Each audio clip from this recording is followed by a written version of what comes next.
इस कार्यक्रम के प्रायोजक हैं श्री निहाल चंद्र जी जैन, श्रीमती अचरज कुमारी जैन, श्री घेवर चंद्र जी जैन, श्रीमती कल्पना देवी जैन, श्रीमती सुनीता जैन, श्री विनय जैन, श्रीमती पूर्वी जैन, जयपुर, राजस्थान। नमो सिद्धाणम नमो आयर्याणम नमो वज्रायाणम नमो लोये सव्यसाहुणम। ओंकारं बिंदु संयुक्तं नित्यं ध्यायन्ति योगिनः कामदं मोक्षदं चैव ओंकाराय नमो नमः। अविरल शब्द घनोग प्रक्षालित सकल भूतल मलकलंका मुनिभिरुपासित तीर्था सरस्वती हरतु नो दुरितान्। अज्ञान तिमिरान्धानां ज्ञानाञ्जन शलाकया चक्षुरुन्मिलितं येन तस्मै श्री गुरुवे नमः। श्री परम गुरुवे नमः। परम्पराचार्य गुरुवे नमः। सकल कलुष विध्वंसकं श्रेयसां परिवर्धकं धर्म संबंधकं भव्य जीव मन प्रतिबोधकारकं पुण्य प्रकाशकं पाप प्रणाशकमिदं शास्त्रं श्री संयम प्रकाश नामधेयम्। हास्य मूल ग्रंथकर्तारे श्री सर्वज्ञ देवास्तदुत्तर ग्रंथकर्तारे श्री गणधर देवा प्रति गणधर देवा तेषां वचनानुसार आसाद्य आचार्य श्री कुंद कुंदामनाय आचार्य सूर्यसागरेण विरचितं श्रोतारे सावधानतया शृण्वन्तु। मंगलम भगवान वीरो मंगलम गौतमो गणी मंगलम कुंद कुंदाद्यो जैन धर्मोस्तु मंगलम सर्वमंगल मांगल्यम सर्वकल्याणकारिकम प्रधानम सर्वधर्माणां जैनम जयतु शासनम जैनम जयतु शासनम जैनम जयतु शासनम। संयम प्रकाश नाम का यह ग्रंथ है। महाराज साहब सूर्य सागर जी द्वारा लिखी गई यह सुंदर अनुपम रचना है। छोटे छोटे से प्रकरण, छोटे छोटे से टॉपिक, छोटी छोटी सी बातें, ज्ञानवर्धक बातें यहाँ सिखाई जा रही थी, बतलाई जा रही है, सिखाते जा रहे हैं। बातें छोटी सी है, प्रयोजनभूत जैसी दिखती है। कल भी हमने यहाँ प्रकरण पढ़ा था मत की प्राचीनता के संदर्भ में। पिछले कुछ दिनों से प्रकरण चल रहा था शिथिलाचार किस तरह से बढ़ता चला गया, धीरे धीरे कैसे कैसे मान्यताओं का पोषण होता चला जाता है। विकृतियाँ जब शुरू होती है उस समय हमें नहीं लगता कि ये कालांतर में चलकर कितना विकराल रूप धारण कर लेगी। इसलिए बहुत सतर्क और सावधान रहने की ज़रूरत है, क्योंकि पता नहीं कौन सी छोटी सी भूल आगे जाकर कितनी महाभयंकर नए संप्रदाय में कन्वर्ट हो जावे। होता ही है इसी तरह का। और ये तो बातें लिख दी है यहाँ, आप महसूस भी करेंगे, अनुभव भी करेंगे। आपको इस बात का प्रैक्टिकल भाव भाषण होगा कि जहाँ जहाँ अहम ने थोड़ा सा अधिक सिर उठाने का प्रयास किया, वहाँ अपने आप ही बढ़ता चला गया, विवाद बढ़ता चला गया, संप्रदाय बढ़ गया। बोले नहीं, मैं कोई कम थोड़ी ना हूँ, मेरा नया संप्रदाय चल जाएगा। मैं कोई अलग थोड़ी ना हूँ, मेरे भी फॉलोअर्स कम नहीं हैं, मेरे भी अनुयायी कम नहीं हैं। इस तरह की मान्यताएं रखकर वो धीरे धीरे बात बिगड़ती चली जाती है, बढ़ती चली जाती है। कुछ भी कह सकते हैं उसे हम। किस तरह से मूल संघ से निकला हुआ ये अतिरिक्त संघ बढ़ते चले गए, किस तरह से एक भगवान महावीर स्वामी के अनुयायी दिगंबर और श्वेतांबर दो भागों में बंट गए। और आगे चल कर के अब जो चर्चा चल रही है इसमें भी दिगंबर मतानुयायी भी किस तरह से शिथिलाचार का पोषण करने लगे। अरे कभी कभी तो ऐसा महसूस होने लगता है कि ये जैन नहीं है, ये जैन होकर के भी जैनत्व के विरुद्ध आचरण कर रहे हैं। कभी कभी तो ऐसा लगता है कि ये जैन हैं कि हिंदू हैं। मतलब मैं तो बहुत पुरानी घटना कह रहा हूँ, मतलब समझिए आप कब की 1997 की घटना है। 1997 में मैं 10 लक्षण में पालड़ी था, और 10 लक्षण में पालड़ी के बाद हम वंदना के लिए गए, तो आसपास की यात्रा की, गिरनार भी गए। एक मंदिर में जैन मंदिर लिखा था और ऐसा समझकर अंदर प्रवेश किया तो जैसे ही अंदर प्रवेश किया तो वहाँ जो जैन प्रतिमा का स्वरूप, कब की बात कह रहा हूँ, 1997 की, वो जैन प्रतिमा का स्वरूप देखकर अचानक एकदम ऐसी फीलिंग आई कि हम जैन मंदिर में आए हैं या किसी हिंदू मंदिर में आ गए हैं। ऐसी ही फीलिंग एक बार वहाँ भी हुई, आपके कोल्हापुर के पास में कुंथलगिरी नाम का क्षेत्र है, कुंथलगिरी नहीं, कुंथुगिरी, और उस क्षेत्र पर भी कुछ इसी तरह की फीलिंग आई। जैसे ही अंदर प्रवेश किया, वीतरागी छवि, वीतरागी जन्मबिंब, भगवान की प्रतिमाएं, हम जो सोचते हैं हाथ पर हाथ धरी हुई वीतरागी प्रतिमाएं दिखेगी। अंदर मंदिर में एंट्री करते हुए ही कपड़े लत्ते पहने हुए, जेवरों से सजे धजे कपड़े, साड़ियाँ पहने हुए, देवियाँ लगी हुई है, देवता बैठे हुए हैं। सब लगता है कि ये अपन कौन से, ऐसा तो नहीं है हम राम मंदिर में आ गए, हिंदू मंदिर में आ गए, कृष्ण मंदिर में आ गए, इस तरह के हाल। ये सब दशा धीरे धीरे, और ये कोई कम थोड़ी ना होनी है, क्योंकि कोई समझाने वाला तो है नहीं, कोई बताने वाला तो है नहीं भाई साहब। माने कोई नहीं बताने वाला है, कोई नहीं समझाने वाला है, इन विषयों के बारे में कोई चर्चा करने वाला भी नहीं है। धीरे धीरे सब इसी दिशा में कन्वर्ट होते चले जा रहे हैं, धीरे धीरे इसी दिशा में बढ़ते चले जा रहे हैं। देखिए, कुछ संघों के संदर्भ में बात कर रहे हैं। पेज नंबर है 446, जिसमें आज द्राविड़ संघ, यापनीय संघ, काष्ठा संघ, और ये किस तरह से संघ बने और किस तरह से उन संघों में ये शिथिलाचार बढ़ता चला गया और किन किन बातों का पोषण किया गया। आखिर ये पंचामृत की परंपरा भी कहाँ से चालू हो गई, ये काष्ठा संघ के संदर्भ में बात कर रहे हैं। देखिए, हम यदि, अब देखिए बात सारी सब अपने आप के समझने के लिए है, किसी और के लिए नहीं है, किसी और को समझाने के लिए भी नहीं है, किसी को सिखाने के लिए भी नहीं है। क्योंकि फिर वही बात कहूँगा कि संपूर्ण द्वादश अंगमयी जिनवाणी सिर्फ मेरे लिए लिखी गई है। और मैं तो सच में आप लोगों के सामने जब मैं बैठ कर के यहाँ प्रवचन करता हूँ तो मैं आपको कहाँ सुनाता हूँ, मैं तो अपने आप को सुनाता हूँ ना। माने ये तो कोरोना काल में ये जब लाइव प्रवचन चल रहे हैं, ये यूट्यूब पर लाइव चल रहे हैं, ऑनलाइन चल रहे हैं, मैंने तो कोरोना शुरू होने के पहले ही लाइव शुरू कर दिए थे, यूट्यूब पर लाइव शुरू कर दिए थे। और यदि कोई व्यक्ति मेरे सामने यहाँ आकर के देखे, दूर से देखे कि ये किसके सामने प्रवचन कर रहे हैं, तो यही दिखता है कि मैं तो अपने आप के सामने प्रवचन कर रहा हूँ। मेरे सामने तो मैं ही बैठा हुआ हूँ, सामने आप जो हज़ारों लोग बैठे हैं वो सब अपने अपने घरों में बैठे हुए हैं, अपने अपने मोबाइलों में बैठे हुए हैं। मैं तो सामने अपने आप को देख के प्रवचन कर रहा हूँ, अपने आप को सुना रहा हूँ। मैं तो कैसा लगता है, मतलब मैं यदि अपने आप को देख करके सुना रहा हूँ तो किसको सुना रहा हूँ बतलाओ, कौन है मेरे सामने? मेरे सामने कौन है? कि मेरे सामने एक व्यक्ति बैठा हुआ है, छोटे बाल दिखाई दे रहे हैं, आंखों पे चश्मा चढ़ा हुआ है, थोड़ा माइक लगा हुआ है। इस व्यक्ति को मैं समझा रहा हूँ और इस व्यक्ति को समझाते हुए बार बार मैं प्रेरणा दे रहा हूँ कि भाई शिथिलाचार का पोषण मत करना, सजग रहना, सावधान रहना। ऐसा है। तो सब बातें जय कुमार जी साहब अपने आप के ही समझने के लिए है और अपने आप को ही समझाने के लिए है। चाहे वे भेद विज्ञान की चर्चा हो, चाहे शिथिलाचार के निषेध की चर्चा हो, हमें किसी का निषेध नहीं करना है। सच में तो हमें अपनी विकारी परिणति का निषेध करना है। हमें किसी का विरोध नहीं करना है। सच में तो जो विरोध है वो विरोध अपने विकार का है, अपनी अज्ञानता का है, अपनी उल्टी मान्यता का है, अपनी खोटी मान्यता का है, अपने खोटे अभिप्राय का निषेध है। सच में तो उसी का निषेध करना है। और किसका निषेध करें? आदिश जी भाई साहब दिल्ली से, हम किसका निषेध करें?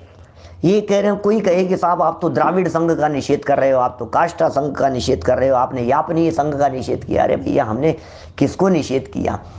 हमने तो देखिए, कोई आपको यापनीय नाम वाला नहीं मिलेगा। आज के समय में आपको कोई काष्ठा संघ नामधारी नहीं मिलेगा।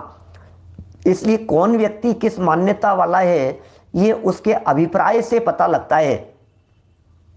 उसका अभिप्राय कैसा है, उसकी मान्यता में क्या है। कहीं ऐसा तो नहीं है कि हम छिपे हुए गद्दारों की तरह अपने ही अंदर अपनी ही पूर्व मान्यताओं का पोषण कर रहे हों। ऐसा तो नहीं हो रहा है कि कहीं हम इन छोटी छोटी सी विकृतियों के बहाने हम उन संप्रदाय में जाकर के मिल गए हों, ऐसा तो नहीं है। देखिए 446 नंबर पेज पर द्राविड़ संघ की उत्पत्ति, द्राविड़ संघ के बारे में क्या कह रहे हैं।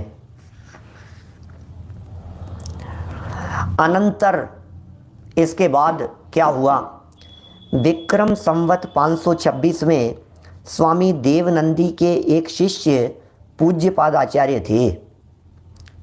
माने ये पूज्यपाद आचार्य वे पूज्यपाद नहीं है जिन पूज्यपाद आचार्य के द्वारा सर्वार्थ सिद्धि ग्रंथ की रचना हुई। तत्वार्थ सूत्र के उपलब्ध आद्य टीका ग्रंथकार, माने सर्वार्थ सिद्धि एक बहुत न्याय का गजब का ग्रंथ है जो पूज्यपाद आचार्य के द्वारा लिखा गया है, जिनके द्वारा इष्टोपदेश लिखा गया, जिनके द्वारा समाधि तंत्र लिखा गया, समाधि शतक लिखा गया, समाधि तंत्र, इष्टोपदेश, ये जो ग्रंथ जिनके माध्यम से लिखे गए वे पूज्यपाद आचार्य अलग हैं। वे तो मूल आमनाय के थे, वे तो सिद्धांतों में परिपक्व थे। ये कह रहे हैं एक पूज्यपाद नाम के आचार्य हुए जिनका दूसरा नाम वज्रनंदी भी था, वज्रनंदी नाम था इनका। आप महाप्राभृतों के पाठी थे, महान ग्रंथों के पाठी थे। आपने हठात समाधि ली, बल से जिद्दी करके मैं तो समाधि ले रहा हूँ। बहुत ज्ञानी थे, पढ़े लिखे बहुत थे, अध्ययन था, अभ्यास था, जबरदस्ती समाधि ली और आयु के शेष से मरण नहीं हुआ, फिर भ्रष्ट हो गए। अब आयु के ऊपर किसका बस चलता है, इसलिए जबरदस्ती ऐसे समाधि भी नहीं ली जानी चाहिए। समाधि संलेखना भी धारण नहीं की जानी चाहिए। जीवन संलेखना समाधिमय हो, लेकिन जैसे कहते हैं ना मृत्यु की तैयारी करने के लिए सब छोड़ छाड़ करके बैठ गए, फिर अब मौत हुई नहीं, आयु शेष थी, फिर भ्रष्ट हो गए। कोई प्रायश्चित्त भी नहीं लिया, शास्त्रज्ञ और तपस्वी होकर भी आगम विरुद्ध कार्य करने लगे। नए नए प्रायश्चित्त प्ररूपक तथा अन्य अन्य ग्रंथ बनाए और अपने संघ का द्राविड़ संघ नाम रखा। पूज्यपाद वज्रनंदी थे, इन्होंने अपने संघ का नाम द्राविड़ संघ रखा। द्राविड़ संघ मतानुयायियों ने पार्श्वनाथ स्वामी की सर्प फण वाली प्रतिमा मानी। अब ये जो सर्प फण वाली जो प्रतिमाएं प्रारंभ हुई है पार्श्वनाथ भगवान की, ये द्राविड़ संघ के समय से ये प्रतिमाएं चली है। वास्तव में आप देखिए, यदि इस तरह की मान्यताएं अपने यहाँ स्वीकृत होती तो फिर और भी विकृतियाँ आ सकती है। लेकिन ये तो बहुत स्पष्ट बात है कि हमारी प्रतिमाओं में किसी तरह का कोई फन मूल आमनाय के अनुसार तो होता नहीं है। अब ये उस समय में चल पड़ा, फिर धीरे धीरे करके उसको स्वीकार कर लिया गया, मान लिया गया। माने वो पार्श्वनाथ भगवान की वो जो प्रतिमाएं हैं, सच में तो वो उपसर्ग काल की प्रतिमाएं हैं, और उपसर्ग की अवस्था ये मुनिराजों की अवस्था है। अरहंत अवस्था में तो होता ही नहीं है, अरहंत अवस्था में तो उपसर्ग होता ही नहीं है। तीर्थंकर बनने के बाद समूह शरण में तो उपसर्ग हुआ ही नहीं, हो ही नहीं सकता था। जब वे साधना कर रहे थे, पार्श्वनाथ मुनिराज ध्यान अवस्था में लीन थे, तो ऊपर से जाते हुए कमठ ने उपसर्ग किया और उसके उपसर्ग दूर करने के भावना से धर्मेंद्र और पद्मावती दौड़े दौड़े चले आए। उन्होंने अपने विकल्प की पूर्ति की और उसके बाद में ये सर्प फन वाले ऐसी अवस्था में उन्होंने फन लगा लिया, उन्होंने उठा लिया। जो भी स्थिति बनी थी, प्रथमानुयोग का कथानक है, हमें कोई ऐतराज नहीं है, घटना सच्ची है। कमठ का उपसर्ग हुआ था, बिल्कुल घटना सच्ची है। धर्मेंद्र भी आए थे, पद्मावती जी भी आई थी, बराबर सच्ची घटना है। लेकिन इस घटना को देखकर हम भगवान की प्रतिमा को सर्प फन वाली ही मानने लग गए। अब ये चल पड़ी परंपरा। प्राचीन प्राचीन प्रतिमाएं भी इस तरह की फन वाली मिलती हैं। अपूजनीय का तो सवाल ही नहीं है, इस तरह अपन उसको अपूजनीय कैसे कहें। यदि उनको अपूजनीय मानेंगे तो पूरे देश दुनिया भर के अंदर वो सब अपूज्य जैसी स्थिति हो जाएगी। हमारे प्रेमचंद जी भाई साहब वो शायद मेरे ख्याल से दर्शन नहीं करते हैं, लेकिन वो मुनि अवस्था की मानिए आप उसको, ऐसा कह सकते हैं। इसी तरह से बाहुबली स्वामी की बेलों वाली प्रतिमा की स्थिति है, ऐसा है ना। तो पूज्य तो है ही, वो मुनि अवस्था भी पूज्य है, वीतरागी मुनिराजों की अवस्था भी पूज्य है।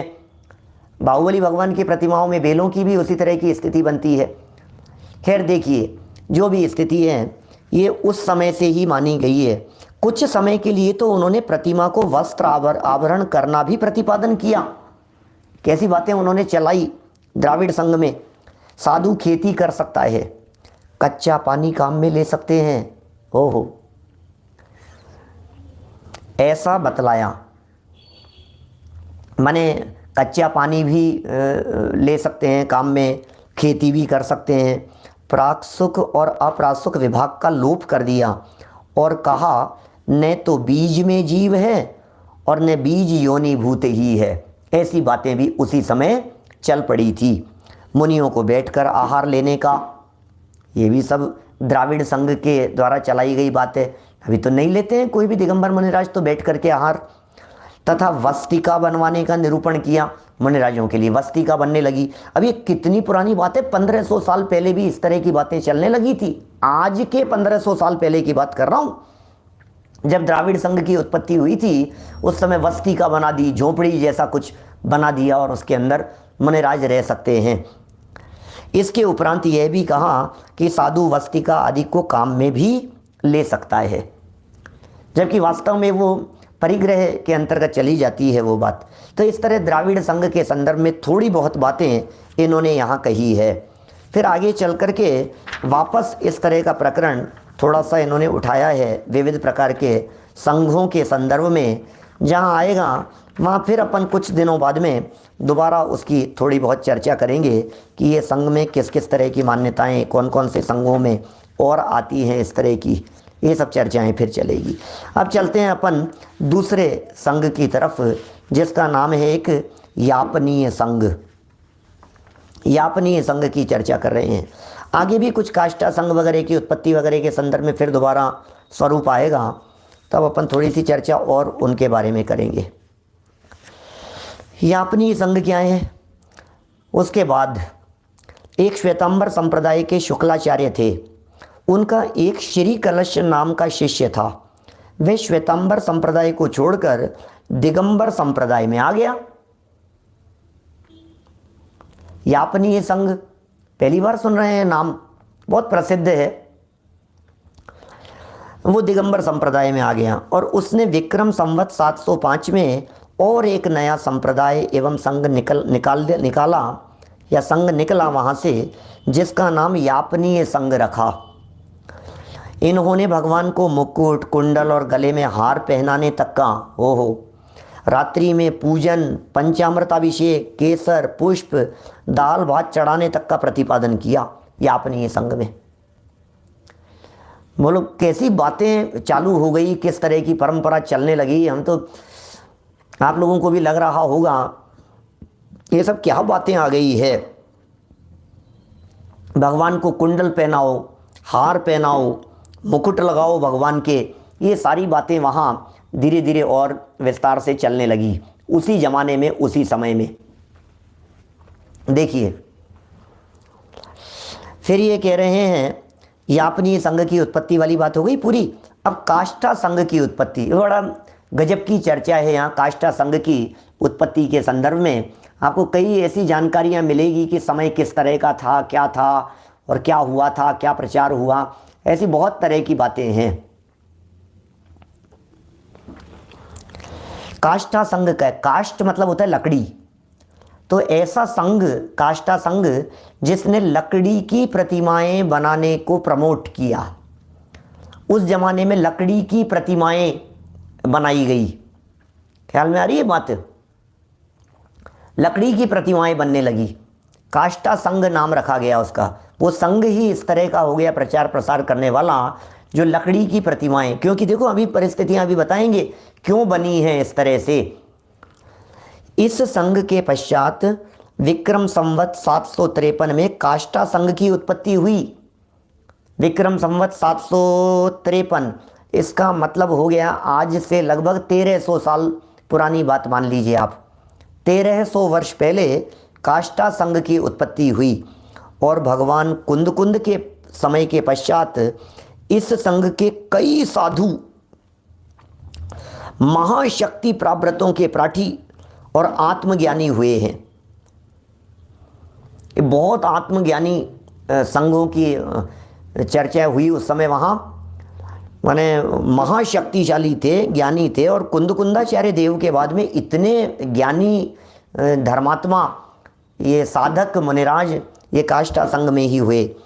अंतिम समय में श्री मुनि वीरसेन तथा वैसे ही उनके शिष्य जिनसेन आचार्य हुए। विद्वत्ता में बेजोड़ थे ये सब। ये अनेक शास्त्रों के ज्ञाता और सेन, देव, सिंह और नंदी चारों संघों के उद्धार करने में समर्थ हुए।